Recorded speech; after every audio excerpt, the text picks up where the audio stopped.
Solids और liquids के comparison में लिक्विड को ज्यादा कंप्रेस किया जा सकता है।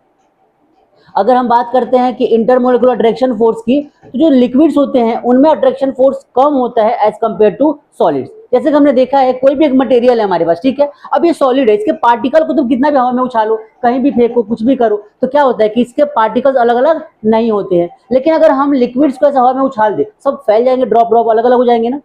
एक लिक्विड के ड्रॉप को ऊपर से हम गिराते हैं तो क्या होगा, उसके सारे ड्रॉप्स अलग अलग बिखर जाएंगे पूरे। होता है कि नहीं ऐसा? ऐसा इसलिए होता है क्योंकि उनके पार्टिकल्स के बीच में अट्रैक्शन फोर्स बहुत कम होता है, सारे ड्रॉप अलग अलग हो जाएंगे। अट्रैक्शन फोर्स तो है नहीं कि पार्टिकल को पास पास रख सके।